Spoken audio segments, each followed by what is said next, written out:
Hi, everybody. Welcome back to Rockwell Process Consulting. Today, I wanted to talk about the cost of inaction. Uh, a friend of mine sent me a link to an article last week about a closure of a manufacturing facility here in the United States. Uh, this is something that's near and dear to my heart. I sort of grew up in my career in the Northeast, uh, which is, as everyone's probably aware, the start of the Industrial Revolution. That's where a lot of manufacturing started here in this country, and there's a lot of smaller, more antiquated facilities there, uh, and the ones that have survived have either gotten into a very niche market or they've gotten by on hyper uh, attentiveness to customer service and like last minute orders and things like that. So the reason that this is important to me is that over my time, probably 15 years of working in the Northeast, I saw a tremendous amount of facilities close. Fortunately for me, they were after I had moved on to other locations and I was no longer working at those facilities, either directly or as a sales rep. Uh, and I had made, hundreds or 1,000 friends at a location, getting to know people over the course of months and years and working really closely with them, teaching people, helping them with solve problems, create new products, things like that. And so I had a lot of really great relationships in those places. So to then hear later on, months or years later, that that location would shut down, it would really break my heart to know that dozens or hundreds of people or 1,000 plus people had lost the ability to feed their families. And a lot of these places that I was at were in very small towns in the middle of nowhere, with really nothing else around. And that manufacturing facility was the hub for the region, or at least the town. And there was nowhere else for those people to go work. They would have to relocate, and good luck as an operator, an hourly person, going somewhere new and finding somewhere to work. You're going to be starting at the bottom of the rung, usually, at the bottom of the ladder. And that's really difficult to do when you're trying to support a family. So, seeing that happen to people, and, I'd hear stories of, just dozens or maybe even hundreds of grown men crying because they had no idea how they were going to survive and feed their families.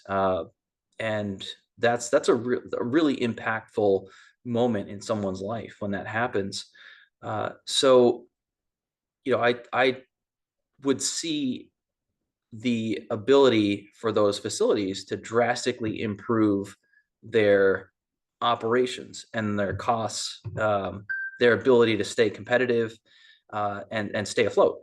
And I would push as hard as I could to try to articulate how and why um, projects should be taken on and done to improve the economics of the business, to keep it more viable for the future. And oftentimes those calls were ignored. Uh, Usually they were um, masked. I wouldn't get the real answer.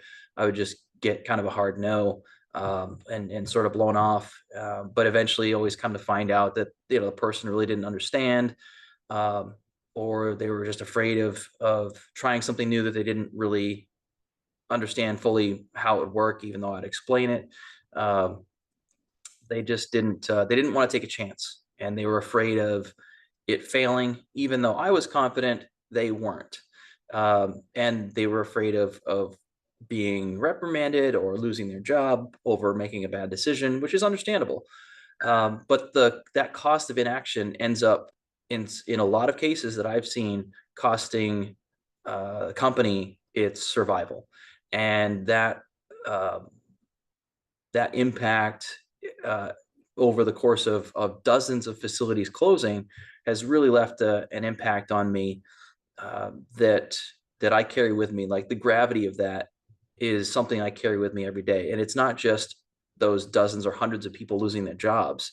It's that level of income completely leaving that town, and all of the supporting businesses, the restaurants, where people go to get their lunches, and the entertainment venues that people spend their money at, with their free money that they have left over. Just everything around that town and area just shrivels up and dies. So it's not just the direct impact on the employees that are that are laid off. It impacts the entire town. So it could impact thousands or 10,000 plus people with just one closure. And that, when you see that happen, um, and happen to people that it really has a very profound impact on you. And so, like I said, that's the gravity and the impactfulness that I bring to every engagement that I go into, even if it's a successful business. If they're not successful in the future and they continue to not innovate and not continue to improve their operations and reduce waste and improve their efficiencies, eventually, even if they're a market leader, if they're not continuing to innovate and advance, they will be left behind, and eventually they will die. And so I bring that to every business that I go to. Uh, I want people to not only survive, but I want them to thrive. And I am able to find opportunities, project manage those through all the way through, teach people, educate, put in systems and processes in place to ensure that those new changes hold, that they work, that they're successful, and that they continue on in the future. Uh, and to see people reject that, it really hits me hard in a very personal way. Um, that I have the unfortunate experience of seeing so many people lose their jobs, and so many companies close down.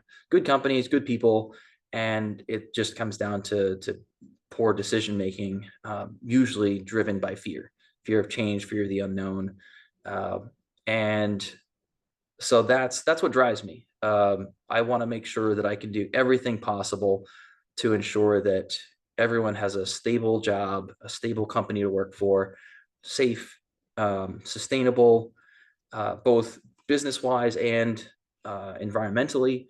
Um, all those things can go together, and that they're making quality products, giving quality services, and to continue to be competitive.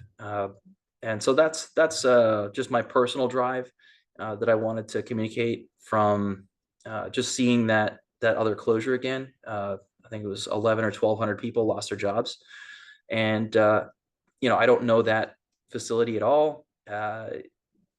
Could have just been bad luck, but I've not seen that happen yet in my experience. It's always been a series of poor decisions that were made that slowly put that company, those particular companies that I've worked with, at more and more and more of a disadvantage, and increase their cost more and more.